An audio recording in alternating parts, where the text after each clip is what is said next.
This is quite a bold title, I think, what CEOs can learn from the street. But to put it simply, what can top floors learn from what's happening out in the streets? And I don't mean go to work in baggy pants or go wear Air Max 90s or whatever. That's not going to be the point, though I do recommend these.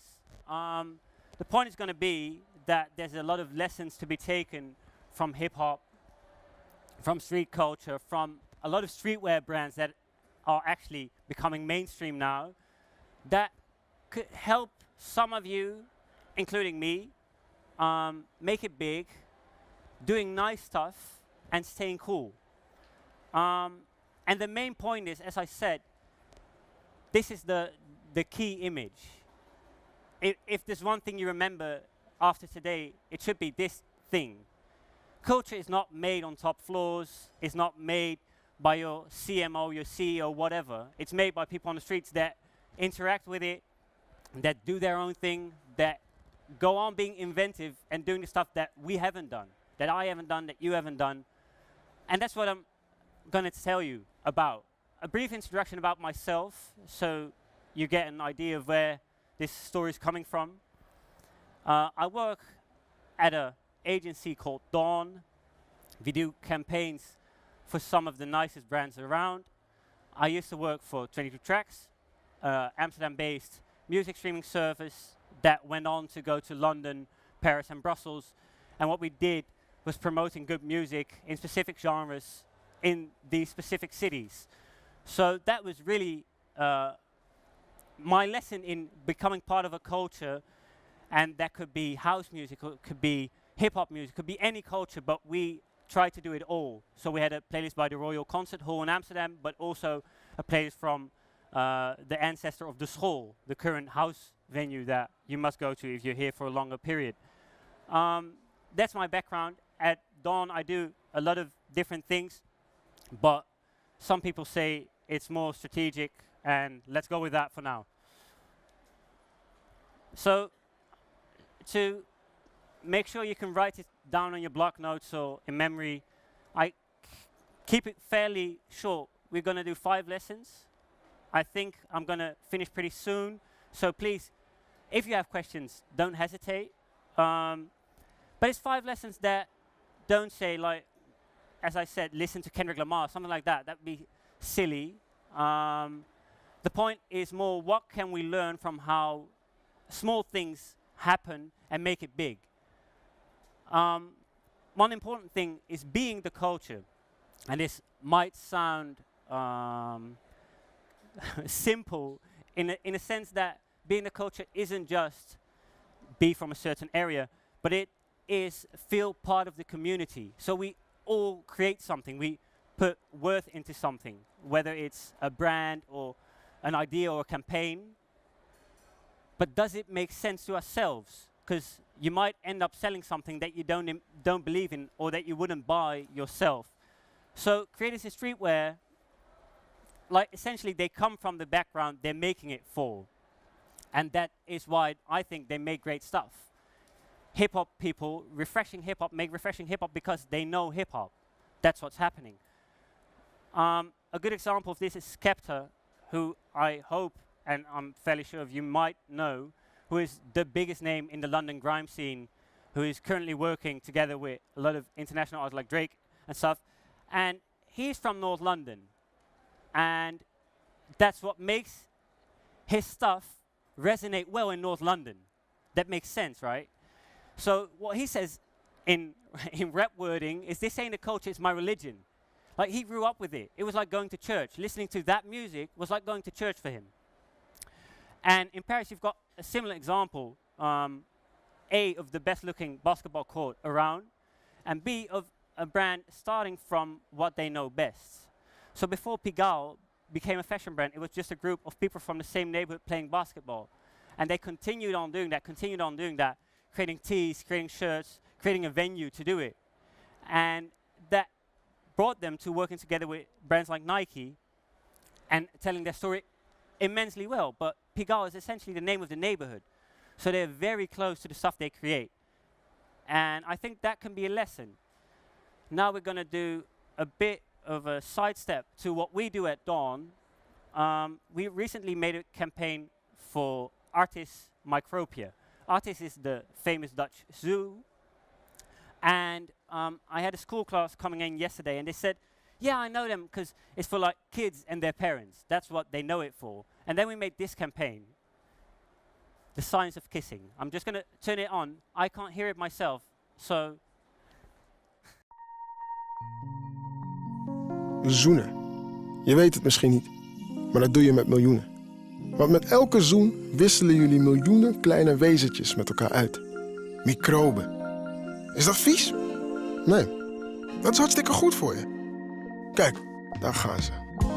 Mooi. Ze houden je gezond, maken je sterk en bepalen of jullie echt bij elkaar passen.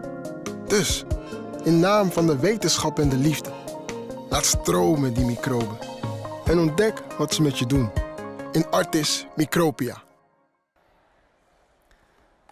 I showed this to a group of school kids. They were like 17, 18, 19 years old. And it was the first thing I showed them because they were like, tell us what an agency does. And I was like, look at this. And besides being awkward and giggly, they all understood incredibly well that this was meant for them. This campaign was literally meant for them because it made them feel awkward and felt like a new thing. And that's what's striking. They said, Artis is doing this because it's tired of reaching kids and their parents. They want to reach us, and they want us to come there. So this is a very simple example that doesn't mean speak the language of the youth or whatever, but just try to find out what resonates with a younger audience, or the audience you're looking for. And the way we did that was bringing people in that are part of that. We've got a young creative team that made this. That's why they can do it. So if you want to put it on a post-it, this would be my prime lesson. Be part of your audience. Hire someone that's part of your audience, because that can very well be the case. You can still be a creative director and hire a young creative team to know young stuff. And leave if you aren't, and that's quite bold. But I mean this fairly seriously, because a lot of people are making stuff that they wouldn't buy themselves, that they wouldn't get into themselves, that they wouldn't tell their parents about or their friends about. If that's the case, then please do something. Seek help. No, but I'm serious, because if you aren't feeling what you're making, it will end up hurting you or hurting what you're making. The second lesson is share moments. Like we're doing here today, this is a good example of what brands are forgetting, especially marketing people are forgetting. Because in the age of micro-targeting and personalization, the key is to know that a shared experience or a shared moment or a shared feeling goes way beyond that perfect conversion model where every person gets slightly different sites so that it fits their needs. Emotion, and that's something that we hope to do well, is something that speaks for all of us. So that means coming together, throw a party. And a good example of this is in sports, of course. And this is part of a film that a Parisian agency called Yard made about the street football scene in Paris. And it's not just a pitch. It's the heart of the hood. It's where people come together and share experiences, and that's what makes it big. I'm going to show you the trailer now, and the interesting bit is, this was a small agency trying to do something for their community. Then Nike got on board because they understood that there's interest in it, and then Netflix took it and put it on Netflix, while it was essentially made as a YouTube-only thing. So it shows that being part of a community can go a long, long way.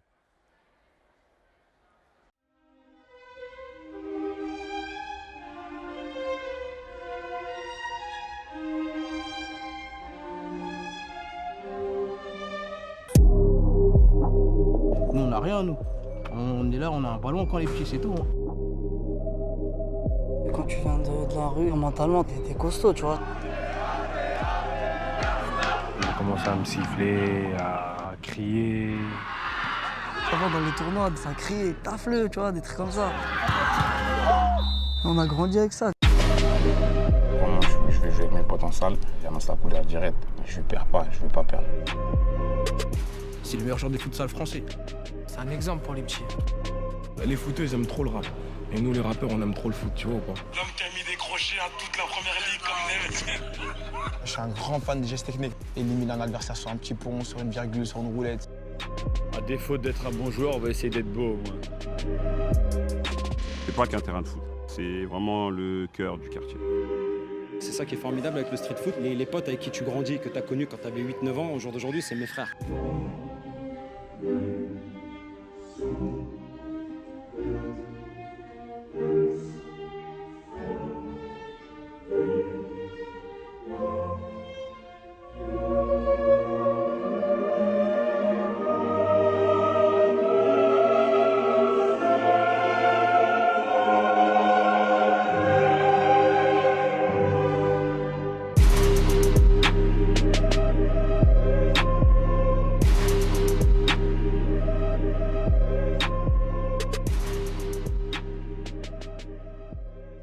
Vous pouvez zoomer sur ses chaussures? Il penche sur le côté là, ça penche sur le côté. On dirait un croissant. Ses chaussures sont à l'image de ses contours.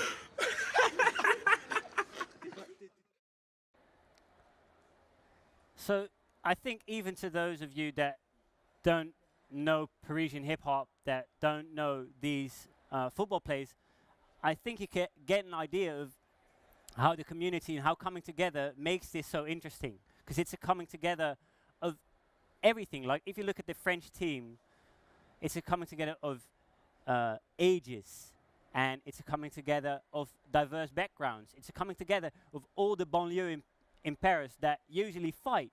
It's Mbappe from Bondy and someone else from Saint-Denis coming together and playing a game, and that's what makes it so exciting for us to watch and to talk about it when we get our coffee in the morning.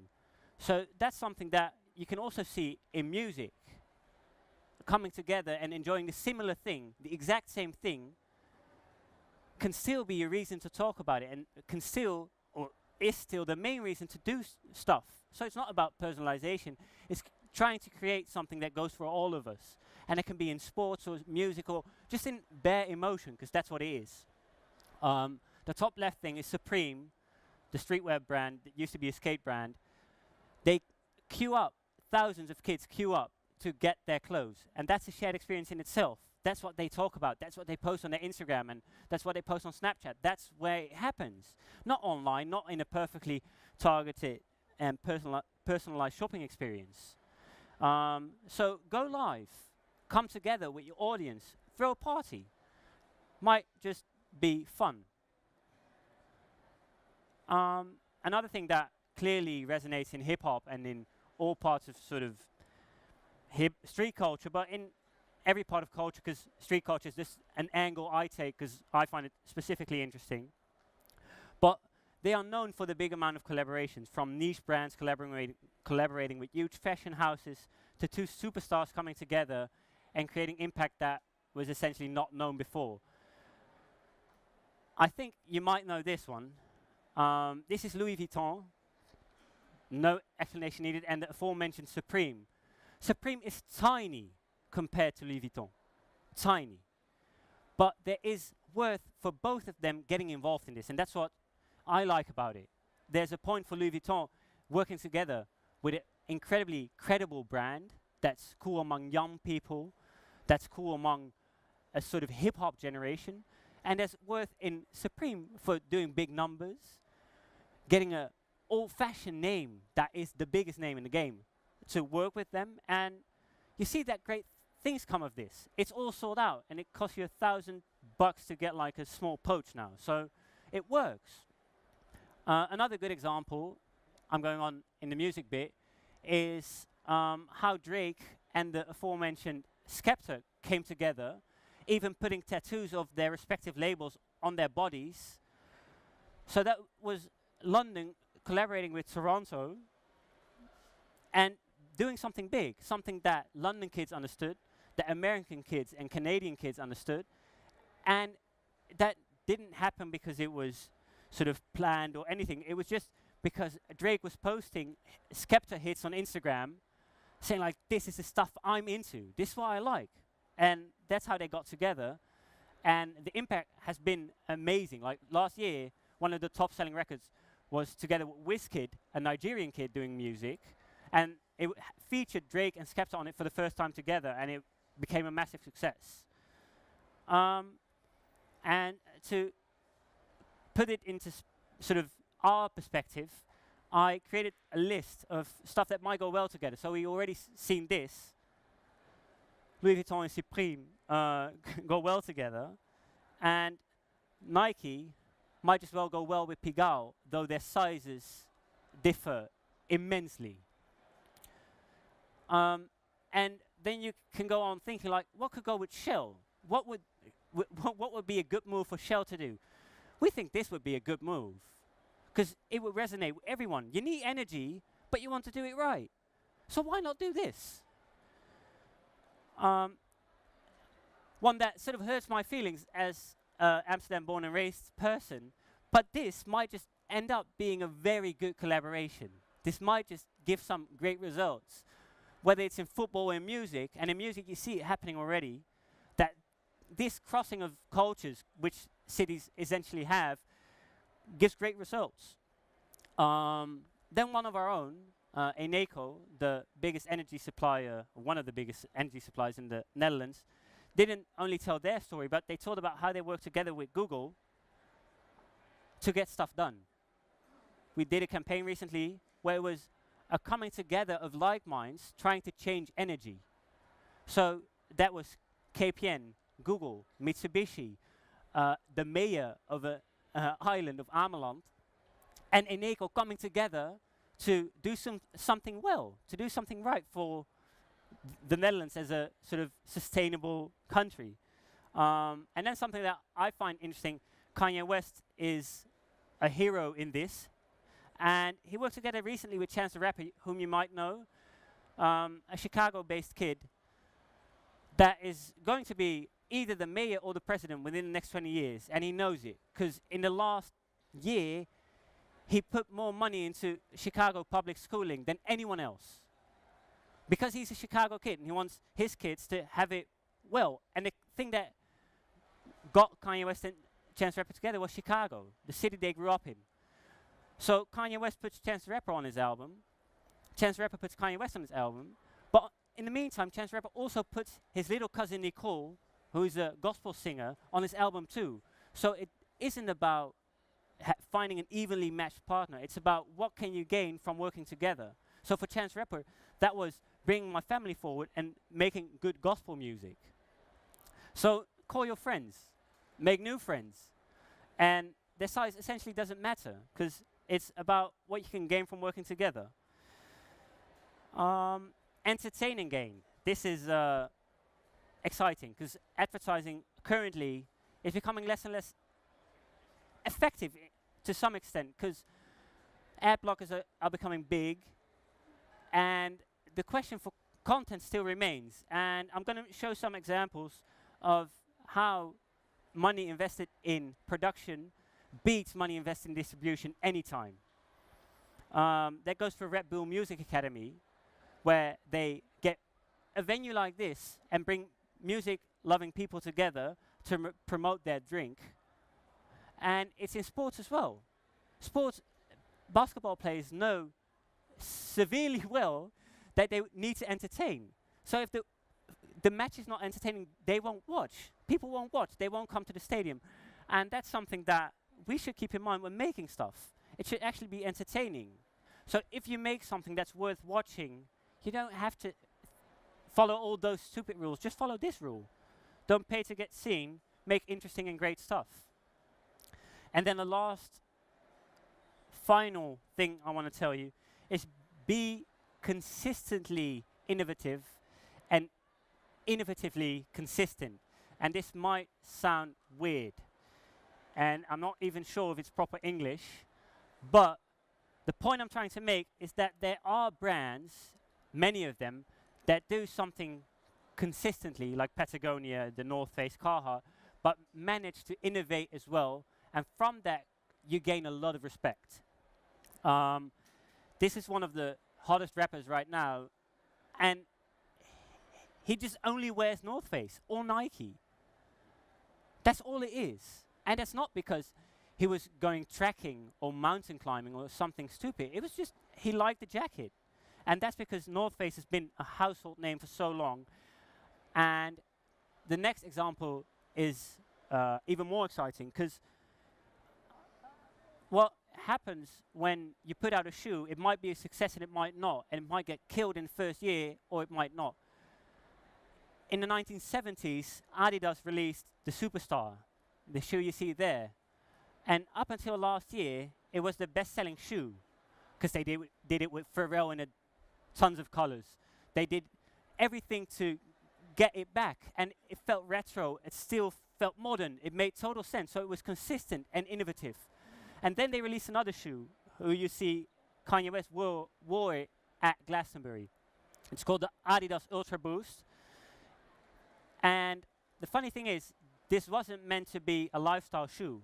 It was meant for running, for marathons, and for just getting long distances done, not running around on a stage and jumping. And it wasn't a success. They didn't sell any. And then Kanye West wore it, sort of by accident, on Glastonbury. And it took over from the Superstar being the best-selling Adidas shoe, because he wore it. So the innovation, and I know that there's a lot of luck involved in this one, but the innovation here and the consistency make Adidas a cool brand, a brand for kids, for elders, for everyone.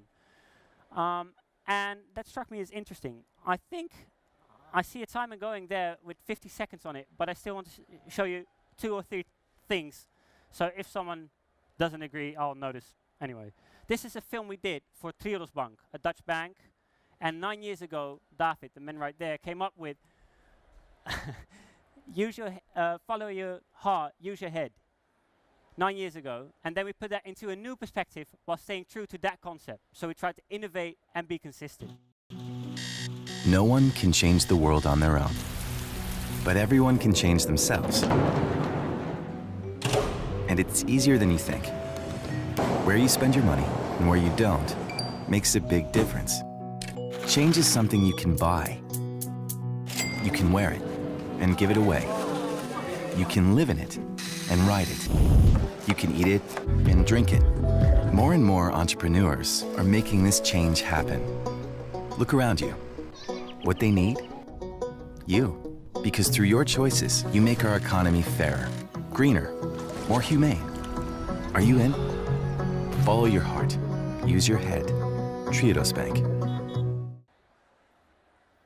So that's our way of taking something old, something that Triodos is known for, and bringing it to our world, to the modern day, by making it easy for people to interact with the brand, to get going, buying the right things that don't harm the environment. So a lesson I learned from this and from the examples is, don't be too precious about what got you here. Stay true to your beliefs and do fail often, because the Adidas example is an example of 2 shoes, while they probably made thousands of shoes, some of which did well, some of which didn't. So it's also being okay with failing. Summing it up, these are the 5 lessons I suggest you learn from street culture. So it's not about shoes, it's not about listening to a certain type of music, it's just knowing how stuff reaches the top floor from the bottom. So be the culture, share moments, collaborate, entertain people, do something they like, and be consistently innovative and innovatively consistent. Because in the end, culture is not made here, but here. Thanks so much.